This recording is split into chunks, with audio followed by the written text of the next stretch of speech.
Namaku Wira, siswa pindahan kelas 11 di SMA Negeri 9, sebuah sekolah tua di pinggiran kota yang bangunannya masih bergaya kolonial. Ketika pertama kali masuk, aku langsung merasa sekolah ini punya aura aneh. Bangunannya besar, tapi seperti kosong. Lorong-lorongnya panjang dan dingin, dan kadang aku mendengar langkah kaki meskipun tak ada siapa-siapa. Yang paling aneh adalah lantai 3. Semua siswa dan guru dilarang naik ke lantai itu. Pintu menuju tangga lantai 3 selalu dikunci rantai besi dan ditutup kain putih. Kata Pak Badrun, guru sejarah yang juga wali kelasku, lantai 3 sudah tak dipakai sejak kebakaran tahun 2002. Jangan coba-coba naik ke sana. Bahaya. Aku pikir itu hanya peringatan biasa. Tapi lama-lama, cerita-cerita aneh mulai kudengar.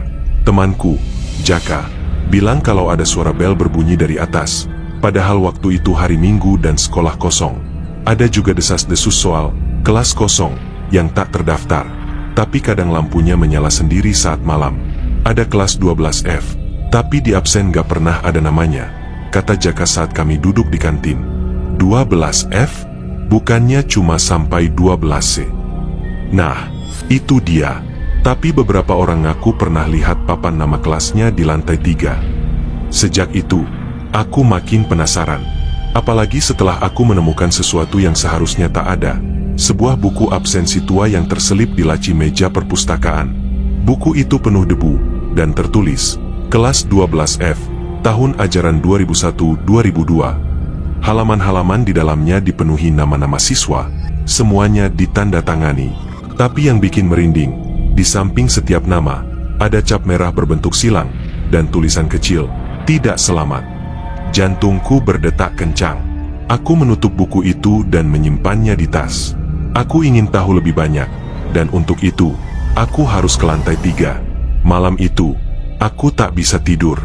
Dalam mimpiku, aku melihat seorang gadis berseragam putih abu-abu berdiri di lorong sekolah. Wajahnya pucat, dan matanya kosong. Ia menunjuk ke arah tangga, lalu berkata dengan suara berbisik, "Kelas kami belum selesai. Bantu kami keluar." Hari berikutnya, aku datang lebih pagi ke sekolah. Langit masih kelabu, dan siswa-siswa lain belum banyak yang hadir. Aku sengaja menyelinap ke ruang guru dan menyembunyikan kunci cadangan tangga lantai 3 yang kuselipkan ke dalam saku jaket. Kepalaku masih dipenuhi bayangan mimpi semalam. Gadis berseragam yang memintaku membuka kelas mereka. Kelas 12F, kelas yang katanya tak pernah ada, tapi jejaknya tertulis jelas di buku absensi usang itu. Saat bel masuk berbunyi, suasana sekolah terasa berbeda. Terlalu hening, terlalu dingin, seolah ada sesuatu yang menunggu. Hari itu berjalan lambat. Aku tak bisa fokus. Setiap detik terasa seperti siksaan, menunggu saat semua pulang dan aku bisa naik ke lantai 3. Sore harinya, saat sekolah benar-benar sepi, aku bersembunyi di gudang alat olahraga dekat lapangan. Aku menunggu sampai suara terakhir guru piket hilang, lalu menyelinap keluar. Hanya suara jangkrik dan desir angin menemani langkahku yang menuju ke ujung lorong tua itu, tempat tangga ke lantai 3 berada. Kunci rantai kuselipkan, dan klik, rantai berkarat itu terbuka. Aku menarik kain putih yang menutupi pintu, dan debu tebal langsung menyergap wajahku. Bau apek, seperti kertas terbakar dan kain lapuk, menyelimuti hidungku. Tangga itu sempit, dan setiap pijakanku menimbulkan bunyi kriek nyaring. Langkah-langkahku terhenti ketika aku mulai mendengar langkah lain dari atas. Seolah ada seseorang berjalan pelan-pelan, mengikuti gerakanku. Tapi saat aku berhenti, suara itu juga berhenti. Deg-degan, aku terus naik. Cahaya remang dari jendela kecil di ujung tangga menjadi satu-satunya penerang. Saat tiba di lantai 3, aku mendapati koridor panjang dan gelap. Dindingnya penuh jelaga hitam, dan langit-langitnya retak di banyak tempat. Tapi yang membuatku nyaris mundur adalah suasana mencekam yang menindih dadaku seperti beban ratusan kilo. Aku berjalan perlahan. Di sebelah kiri, pintu-pintu kelas berjajar, semuanya tertutup. Tapi satu pintu terbuka sedikit, seperti mengundangku masuk. Papan nama di atasnya membuat darahku berhenti mengalir. 12F. Tangan gemetar. Aku dorong daun pintu kayu itu perlahan. Ruang kelasnya nyaris utuh, hanya berdebu dan kusam. Kursi-kursi masih tertata rapi. Papan tulis dipenuhi coretan samar, dan di sudut ruangan, ada bendera merah putih yang separuh terbakar.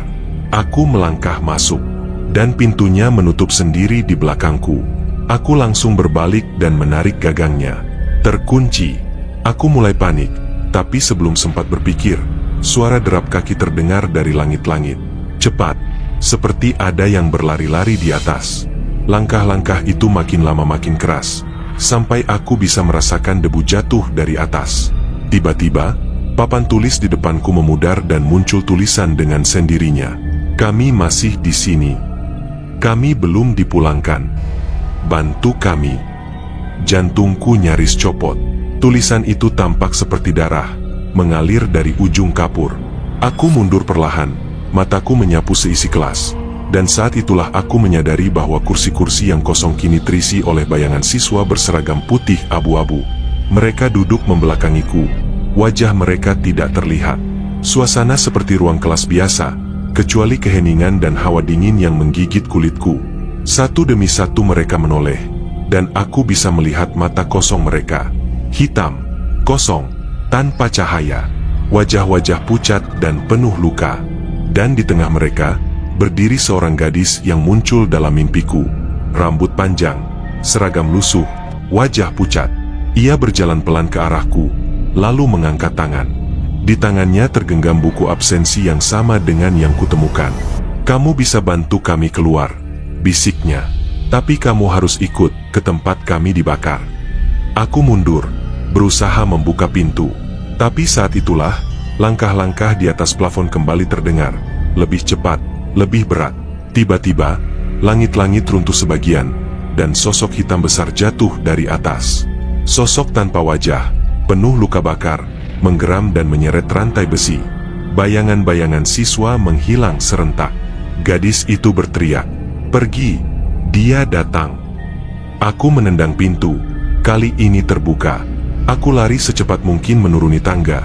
Suara rantai dan geraman itu mengejarku sampai ke lantai 2. Begitu sampai di bawah, suara itu menghilang. Sekolah kembali sunyi.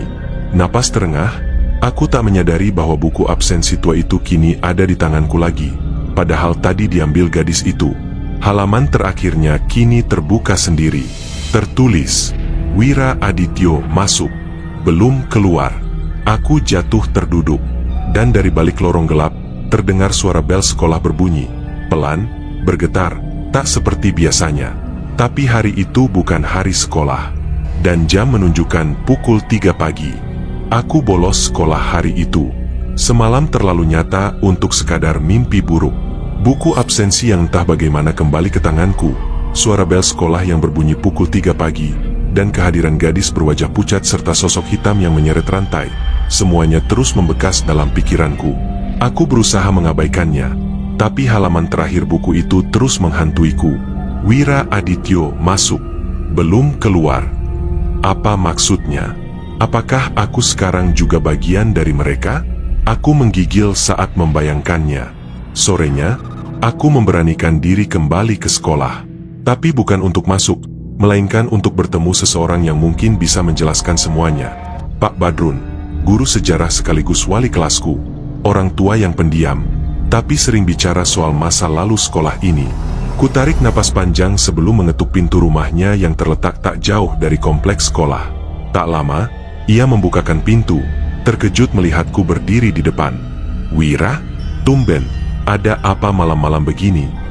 "Ada yang mau saya tanyakan, Pak, tentang lantai 3, tentang kelas 12F. Seketika, wajah Pak Badrun berubah pucat, tangannya gemetar, dan ia mempersilakanku masuk tanpa banyak kata. Kami duduk di ruang tamu, dan beberapa menit hanya berlalu dalam diam. Lalu ia mulai bicara, suaranya pelan dan berat. "Jadi kamu sudah naik ke atas?" Aku mengangguk pelan. Lantai 3 memang sengaja dikunci. Bukan karena rusak, tapi karena yang tinggal di sana tidak pernah benar-benar pergi. Aku mencengkeram lutut, menahan ketegangan. Dulu, tahun 2002, ada satu kelas tambahan. 12F. Kelas itu dibuat karena kelebihan siswa. Sayangnya, kelas itu tidak pernah didaftarkan secara resmi. Semacam solusi darurat, dan ditempatkan di lantai 3. Saat itu, Kepala sekolahnya adalah Pak Supriyanto. Orangnya keras dan disiplin, tapi juga aneh. Pak Badrun menelan ludah, lalu melanjutkan. Suatu hari, saat ujian nasional mendekat, seluruh siswa 12F dikarantina di lantai 3. Katanya agar mereka fokus belajar dan tidak bergaul dengan siswa lain. Tapi setelah seminggu, lantai 3 terbakar. Semua murid di dalamnya tewas. Kenapa tidak ada berita? Tanyaku tak percaya. Karena semuanya ditutup. Kebakaran itu dianggap sebagai korsleting biasa. Tapi anehnya, tak ada jenazah yang ditemukan. Hanya abu dan buku absensi yang hangus sebagian. Aku merogoh tas, menunjukkan buku yang kubawa.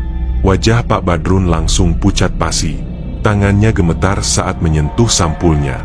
Buku ini seharusnya sudah musnah. Ini milik Pak Supriyanto.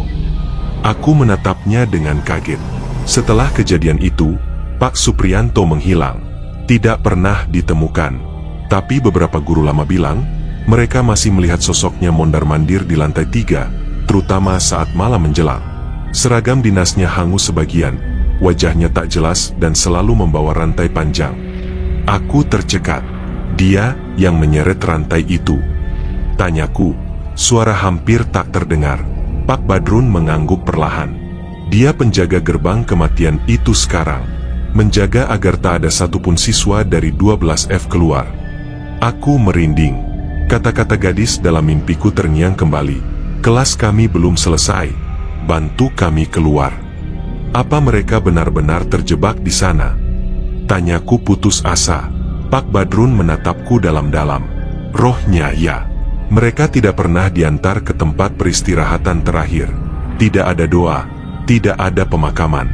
Mereka seperti tersangkut dalam jam pelajaran yang tidak pernah selesai. Aku menggenggam buku absensi erat-erat. Mereka ingin dibebaskan, bisikku. Pak Badrun menggeleng pelan. Tapi jika kamu terlalu dekat, kamu bisa ikut terperangkap. Mereka butuh pengganti agar bisa pergi. Satu siswa, satu roh. Aku mendongak. Maksudnya aku. Dia tak menjawab. Hanya menatapku dengan wajah duka. Malam itu aku pulang dengan kepala penuh kebingungan. Tapi ketika sampai di rumah, sebuah kejutan menantiku. Di depan pintu rumahku, tergantung sebuah tanda absen dari sekolah. Tulisan tangan kasar berwarna merah darah. Wira Adityo masuk. Belum keluar. Segera kembali ke kelas. Tanganku gemetar saat menyentuh kertas itu. Tapi lebih mengejutkan lagi adalah suara bel sekolah yang samar terdengar. Padahal aku di rumah. Dan dari kejauhan, di bawah cahaya rembulan aku melihat sosok gadis berseragam putih abu-abu berdiri di tengah jalan, menghadap rumahku, tersenyum sayu. Malam itu aku tak bisa tidur. Suara bel sekolah masih terngiang di telingaku, meski jarak sekolah ke rumah lebih dari 1 kilometer. Kertas absen bertuliskan, segera kembali ke kelas, kini terlipat rapi dalam laci mejaku. Tapi setiap kali kututup mataku, suara langkah rantai menyeret dan bisikan-bisikan aneh kembali menghantuiku. Pukul 11 malam, aku tak tahan lagi. Aku mengambil senter, buku absensi tua itu, dan helm sepeda motorku. Entah kekuatan apa yang membawaku kembali ke sekolah, tapi ada dorongan tak tertahankan, seolah ada yang memanggilku. Aku tahu aku tidak waras. Tapi semuanya terasa seperti panggilan yang harus dijawab. Gerbang sekolah terkunci, tapi saat kudorong pelan, daun besi itu berdiri terbuka dengan sendirinya. Tak ada penjaga malam, tak ada satpam. Hanya suara angin yang meliuk pelan di antara gedung-gedung tua dan pohon trembesi yang menjulang di halaman. Aku menyusuri lorong-lorong gelap. Lampu sekolah padam semua. Tapi di kejauhan, dari arah lapangan upacara, kulihat kerlap-kerlip cahaya obor. Aku mendekat perlahan, dan saat aku sampai di sana, aku melihat puluhan siswa berseragam putih abu-abu berbaris rapi. Mereka berdiri tegak, wajah menunduk, masing-masing memegang bendera merah putih kecil. Di depan barisan itu, berdiri gadis yang selama ini menghantuiku. Di sampingnya, sosok hitam besar berwajah hangus, berseragam dinas kepala sekolah, lengkap dengan rantai melingkari badannya. Pak Supriyanto. Tubuhku gemetar saat menyadari aku sedang menyaksikan upacara bendera tengah malam. Bukan upacara biasa, melainkan upacara untuk roh-roh yang belum berpulang. Irama lagu kebangsaan berkumandang pelan, namun suara penyanyinya bukan manusia. Seperti rekaman lama, suara sumbang, penuh dengung dan gema. "Aku tahu kamu datang," kata gadis itu, tanpa menoleh ke arahku. "Kamu sudah membaca nama-nama kami. Itu berarti kamu bagian dari kami sekarang." Aku tak menjawab. Mulutku kaku, seluruh tubuhku membeku. "Kami tidak ingin terus di sini, Wira. Tapi kepala sekolah tidak membiarkan kami pergi. Ia bilang kelas ini harus utuh sampai pelajaran terakhir selesai." Pak Supriyanto tiba-tiba menoleh ke arahku. Mata kosongnya bersinar merah samar, dan dari mulutnya terdengar suara serak dan berat. "Wira Adityo, kamu terlambat. Ayo, masuk ke barisan." Aku mundur beberapa langkah. Tapi entah kenapa, kakiku seperti tertarik ke depan. Tubuhku mulai bergerak sendiri. Aku ingin lari, tapi tidak bisa. Seolah ada kekuatan tak terlihat yang menarikku ke tengah lapangan. "Ayo berdiri. Jam pelajaran akan dimulai," ujar gadis itu lagi. Tiba-tiba, bendera besar dinaikkan. Tapi bendera itu bukan kain biasa, melainkan campuran robekan seragam, kain kafan, dan percikan darah. Dan saat bendera itu sampai puncak, langit berubah hitam legam. Petir menyambar di kejauhan, dan seluruh siswa mulai menyanyikan lagu "Padamu Negeri" dengan suara datar dan hampa. Aku menangis. Aku teriak. Tapi tidak ada yang peduli. Satu-satunya harapan yang tersisa adalah buku absensi yang masih kugenggam di tangan. Aku teringat kata Pak Badrun, mereka butuh pemulangan. Doa. Nama mereka harus dicoret secara sah dari daftar kehidupan. Dengan sisa kekuatan, aku membuka buku itu dan mulai membacakan satu persatu nama dalam hati, sambil berkata, "Pulanglah, kalian telah selesai. Kelas kalian berakhir." Nama demi nama kuhapus secara simbolis dari ingatanku, dari hatiku.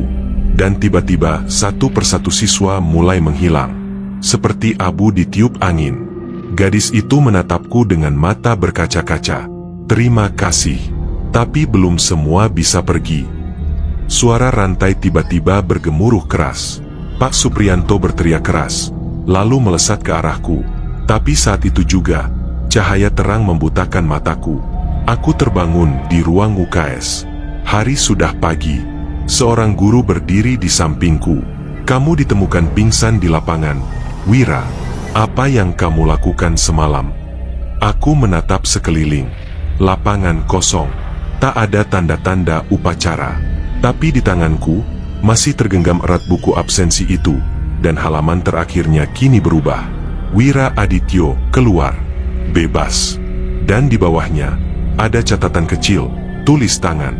Masih tersisa satu. Nama terakhir, yang memulai semua ini. Aku menutup buku itu perlahan. Satu nama belum dibacakan. Satu arwah belum berpulang. Dan aku tahu siapa yang dimaksud. Sudah seminggu sejak malam upacara itu. Sejak aku membaca satu persatu nama dalam buku absensi dan menyaksikan para siswa 12F menghilang ke udara seperti kabut pagi. Tapi masih ada satu nama tersisa. Satu roh yang belum pergi. Dan itu menghantui pikiranku setiap hari. Buku absensi itu kini kusimpan di bawah tempat tidur, dibungkus kain putih, dan setiap malam aku bermimpi hal yang sama. Seorang pria tua berseragam kepala sekolah, berdiri di depan kelas, memegang rantai, menatapku dengan mata menyala merah. Aku tahu siapa nama terakhir itu, Pak Supriyanto. Dan kutukan sekolah ini tak akan selesai jika dia masih berada di lantai 3. Seluruh arwah siswa sudah berpulang, tapi dia menolak pergi. Entah karena penyesalan, atau karena dia menikmati kekuasaan sebagai penjaga di alam antara. Malam itu, aku mendatangi rumah Pak Badrun sekali lagi. "Pak, saya harus naik ke lantai 3 untuk menyelesaikan semuanya," kataku tegas.